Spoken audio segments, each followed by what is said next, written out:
All right, nice to have you along. It's Friday out there. Well, I really enjoy the show. Thank you. Bye. Thank you. We're having a good time. Suke's out. He's in Phoenix. Barrett Jackson, auto auction or whatever the hell they call it. I don't know. He'll be back Monday. Yeah, cars and stuff. Yeah. Joey Harrington next hour.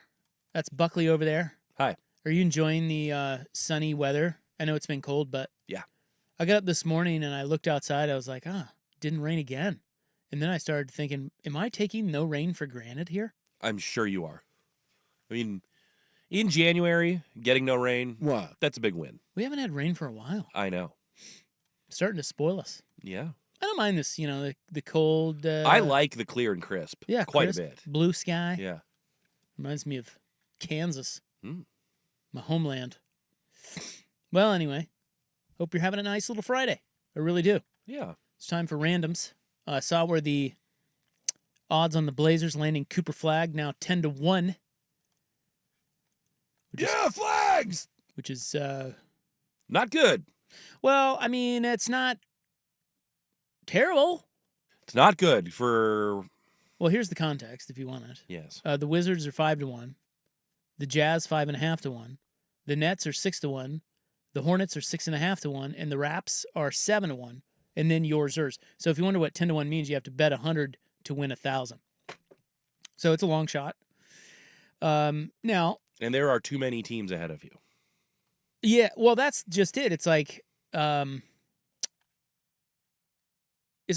you have plenty of time to plummet down the standings. Well, yes, but other teams aren't just going to let you. They're not going to suddenly start doing the opposite of what they've been doing. Yeah, like it's a race. You're too late to the party here. It's a race to the bottom, and you're behind, and you're not going to catch up, especially at this time of the year. And if you haven't watched Cooper Flagg yet, oh baby, listen, I wasn't. Yeah, Flags! We talked about this, back in November when college basketball just started, and he's a freshman at Duke, and I was like, these freshmen, they're kind of overrated. Not kind of, they always are. We always overrate the big name, big highfalutin freshmen, one and done guys, because they're just young, they're raw, there's a learning curve. Well, Cooper Flagg and Duke, they lost a few games early. They didn't. He was like, all right, I see the potential, but soft as butter.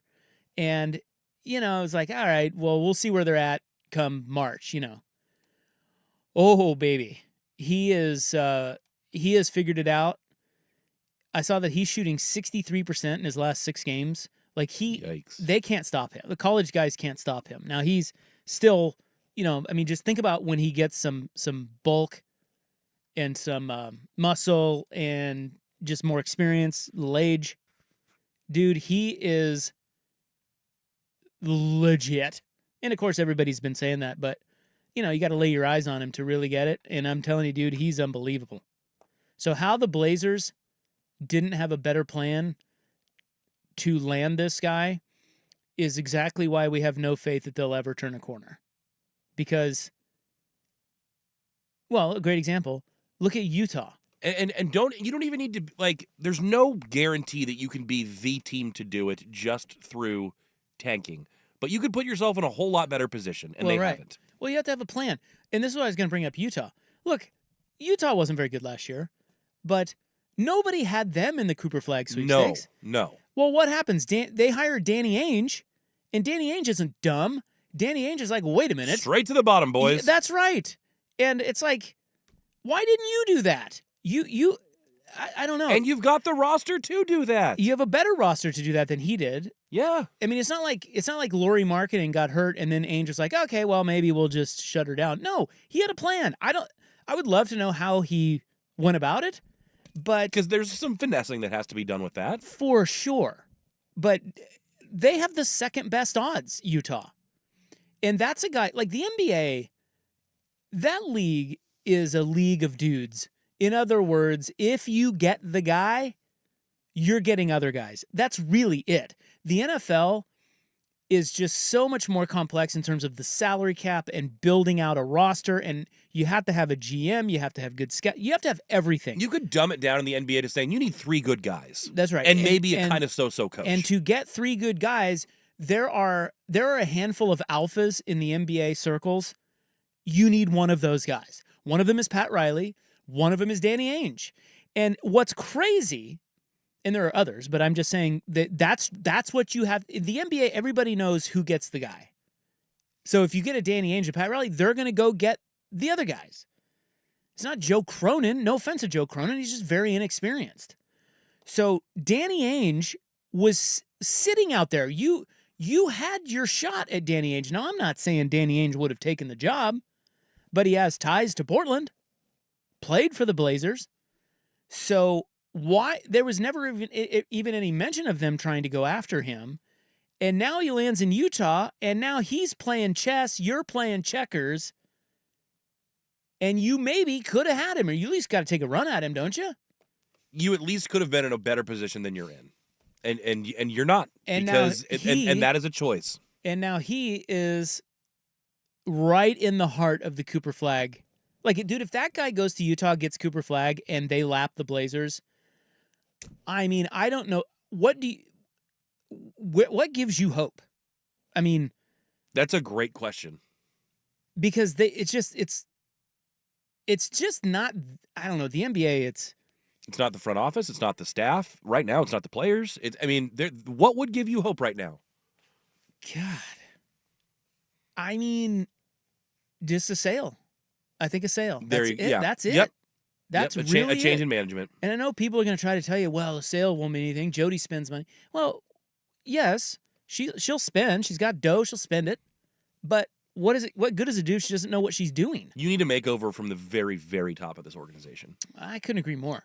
So, what should the Blazers have done? Well, if they had a better plan. Now, I'm not saying that you need Danny Ainge to tank, okay? But I just don't understand what the Blazers were doing going into this season. I have concepts of a plan. With Chauncey. Like, obviously, Chauncey is pissed about this tanking thing. He doesn't want to tank. You're a loser.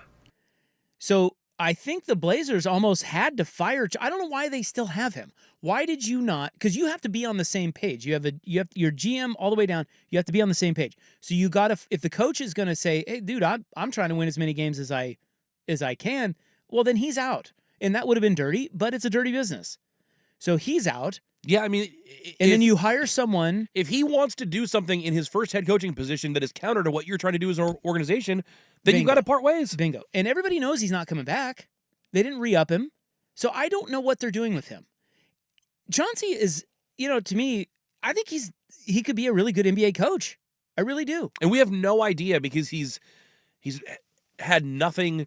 He has nothing to work consistent or worthwhile to work with. But I think he is saying, "Screw you! I'm gonna do my job." And right, and you know what? That's how he gets his next job. Exactly, and he will. And that's not. I don't know why the Blazers let him do that. So that's what I would have done is that I would have moved on from him, hire someone who aligns with the youth movement, who won't give you the middle finger when you talk about losing, a certain percentage of your games. Then you shut down Grant, Ayton, Williams, you shut them down early, and you get with them and you talk to them about getting them somewhere where they want to be. If you had done those things, I think the Blazers would be in a better position to land this kid, Cooper Flagg. And they're going to tell you there's still plenty of time to get in position, but no, other teams know that. You think they're just going to let you fall to the bottom? So the Blazers can't even lose right. It's insane. It's got to be maddening for you as fans. And I think it's where the inexperience of the GM comes in. You hired a guy who'd never been a GM before.